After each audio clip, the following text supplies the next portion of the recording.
Je vais faire un petit topo rapide sur les activités de la commission hépato du CREG, parce que c'est un peu mon... Pardon.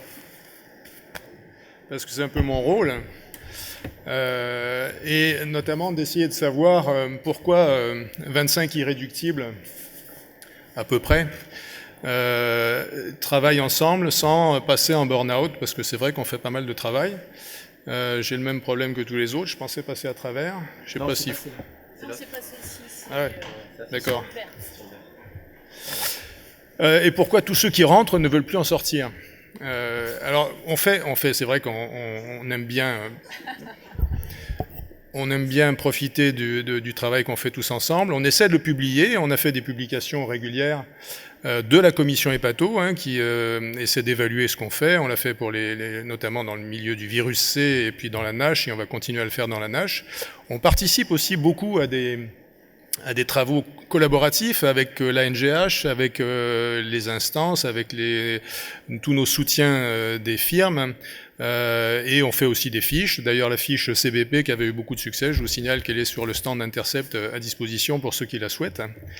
Et puis on a encore des projets qui persistent et qui devraient avoir débuté un peu plus vite, mais on a été quand même un peu embêtés. Le premier d'entre eux, c'est ARN 0, qui consiste à se dire que on a quand même globalement dans nos populations le sentiment qu'on a du mal à trouver de nouvelles hépatites C. Le dépistage nous paraît plus compliqué. Par contre, ce qu'on voit régulièrement, et notamment au WebStaff, c'est le nombre de patients qui sont sortis du bois, comme dit Denis Ouzan, et qui reviennent avec une maladie déjà connue depuis longtemps, plus ou moins compliquée au moment où on le voit. Et on s'est dit que dans les regroupements de laboratoires qu'on a autour de nous, c'était intéressant de chercher toutes les personnes qui avaient un ARN positif connu, dans ces bases de données de laboratoire, pour faire du big data, donc comme on disait hier, sans ARN négatif ultérieur connu chez un patient donné. Et tous ces patients-là, essayer de les recontacter. Ce projet devait débuter l'année dernière, ou celle d'avant même maintenant. Mais bon, il y a eu tous les problèmes liés à la situation actuelle qui ont fait que pour l'instant, ça n'a pas débuté. Donc tous ceux qui pourraient être intéressés par ça, et finalement c'est très simple parce que ça consiste à repérer les laboratoires qui pourraient participer autour de nous, ou les regroupements de laboratoires, leur proposer d'extraire de leur base de données des patients ARN positifs sans ARN négatif connu derrière, et d'essayer de contacter ces gens. Si c'est le patient lui-même, si c'est pas le patient, c'est le médecin qui a prescrit l'ARN, le dernier ARN connu, etc., de façon à en retrouver un certain nombre qui n'auraient pas été soignés, parce que ça a peut-être été le cas entre les deux, qui n'auraient pas été soignés pour les amener aux soins. Beaucoup de participation en attente, principalement par les membres de la commission, mais s'il y a des gens qui sont intéressés par ça en dehors, on est tout à fait preneur. C'est extrêmement simple à faire. Les laboratoires auront également, on a réussi à dégager des budgets pour rémunérer le travail qui sera fait par les laboratoires, parce que finalement c'est les laboratoires qui vont faire le travail supervisé par nous. Donc n'hésitez pas à vous rapprocher de nous si ça vous intéresse. L'autre gros travail qui démarre tout juste et qui est également ouvert à des personnes extérieures à la commission hépato, c'est Steatolib. L'idée de fond, c'est quand même de se dire... on a en France des données qui sont pas très connues pour l'instant. On se base toujours dans les discussions sur les travaux américains, où on a beaucoup plus de données dans les stéatopathies métaboliques. En France, on sait bien que l'obésité a une prévalence qui augmente, mais elle est probablement inférieure à celle des États-Unis, comme l'a d'ailleurs montré les résultats de la cohorte Constance publiée il y a 2 ans. Il y a les habitudes alimentaires qui interviennent également. Mais enfin, globalement, on a peu de données. On a peu de données et ce serait intéressant que nous, libéraux, on cherche à en avoir plus parce que finalement, ce sont la plupart du temps des gens qui vont bien, que nos amis universitaires, de ce fait, voient très peu ou qu'au stade de complication. Et donc, on a une part à apporter dans la connaissance de l'état des lieux de ce qui se passe en France. Et le but de cette étude est donc de mettre en place une cohorte prospective, observationnelle, de patients qui sont suivis dans la vraie vie, en exercice libéral simple pour une stéatopathie métabolique, critère d'inclusion simple, l'existence d'une stéatose, par quelque moyen que ce soit de détection, notamment l'échographie, et des transaminases ou une gamma-GT augmentée. Et l'objectif est de réunir 1000 patients sur 2 ans. Il y a maintenant 15 centres qui travaillent là-dessus. De les suivre 5 ans à un rythme qui est celui de la consultation telle qu'on la pratique régulièrement, mais en essayant d'avoir au moins un suivi minimal qui est de 1 an, 3 ans et 5 ans. L'objectif principal, c'est d'évaluer la survie sans complications avec des objectifs secondaires qui sont listés là. N'hésitez pas à nous rejoindre. Il y a une base de données qui est faite sur Internet, accessible sur Internet, avec un hébergeur de données de santé. Et il faut vraiment, on a joué la simplicité. L'inclusion est très simple. Il suffit de faire ça presque parce on va également pouvoir dégager des aides de façon à ce qu'un ARC, si vous le souhaitez, puisse venir chercher les données chez vous. Vous n'avez dans ce cas-là qu'à inclure le patient et à garder les données évidemment dans votre dossier. Globalement, on a une liste de patients qui est facile à repérer et il n'y a que la première consultation qui demande un peu de travail. Puisqu'il y a toutes les données à rentrer, celles du suivi sont beaucoup plus simples, mais même pour cette première visite initiale, on a des choses qui sont simplifiées au maximum ou des cases à cocher avec quelques valeurs biologiques à rentrer. Actuellement, au 1er décembre, depuis qu'on a commencé, c'est-à-dire au mois de fin février, il y a 445 patients qui ont déjà été inclus dans cette base de données. Donc vous voyez que ça avance et qu'on arrive en libéral à fournir des données. Ça demande un peu de travail, mais c'est extrêmement motivant. Donc, pour passer rapidement sur les autres activités, je les passe en revue parce que c'est un jour un peu spécial, notamment pour moi. On a les webconférences. Je ne suis pas en même temps sur l'autre. On a les webconférences. On a eu 10 ans de plaisir entre 2009 et 2019 à faire pour chaque congrès ASLD et EASL un compte-rendu qui a été fait régulièrement avec l'aide de nos amis Patrick et Denis, où on essaie de travailler après chaque congrès pour arriver à produire les données qui nous ont intéressés, nous, en libéral. Malheureusement, ça s'est arrêté par manque de soutien, parce que tous les soutiens ont quand même une vie limitée.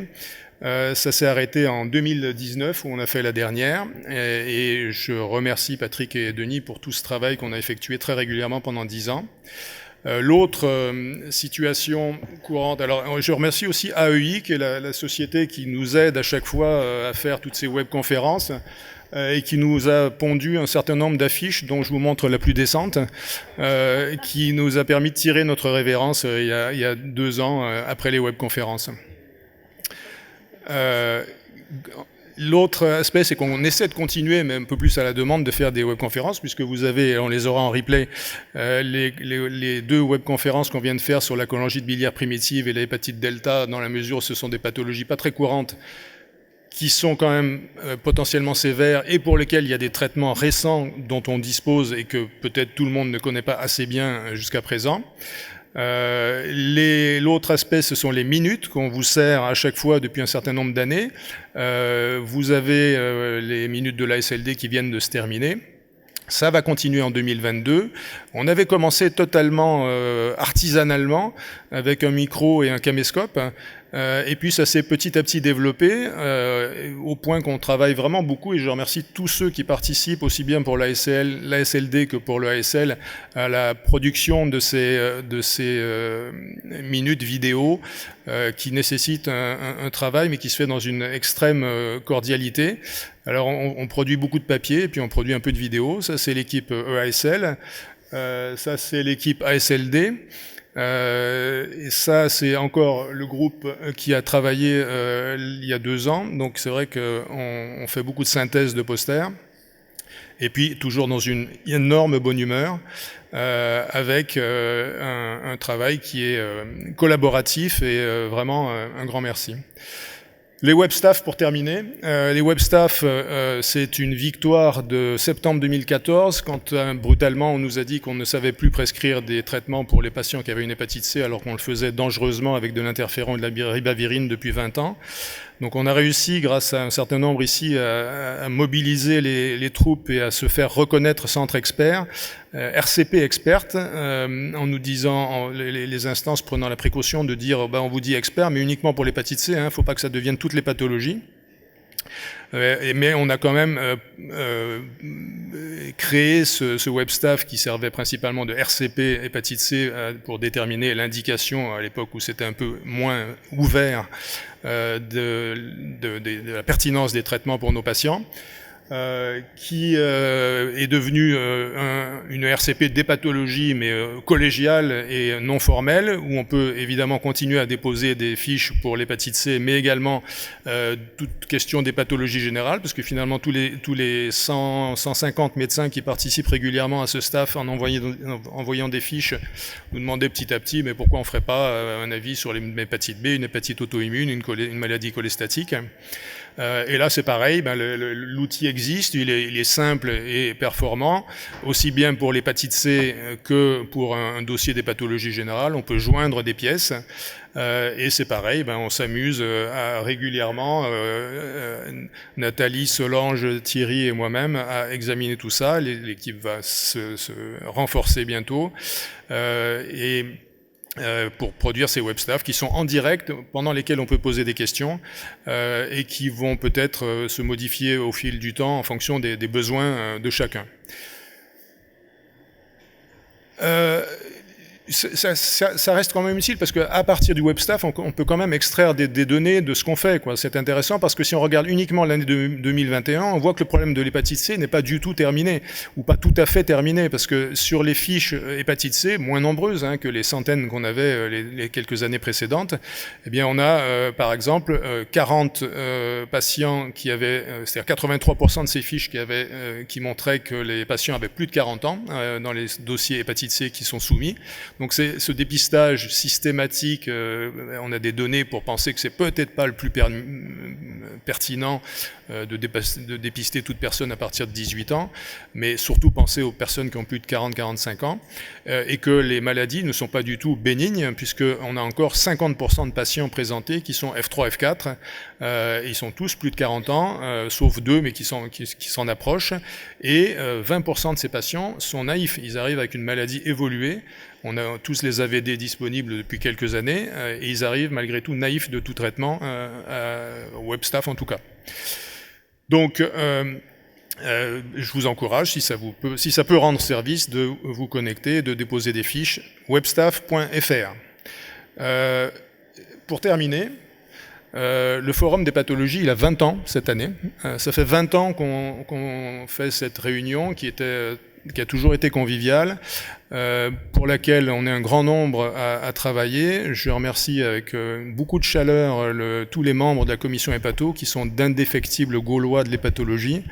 Et puis on a une nouvelle présidente à partir de maintenant, qui est Karine Chagnot, qui va s'acharner, j'en suis sûr, à poursuivre, et tous ensemble d'ailleurs, le travail qu'on réalise depuis 20 ans.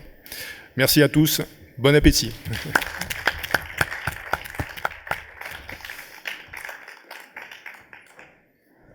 Merci beaucoup Bertrand.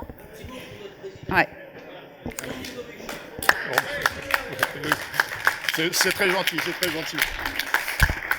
Je vous aime tous et on s'aime tous. Alors moi je vais dire un petit mot quand même à Bertrand.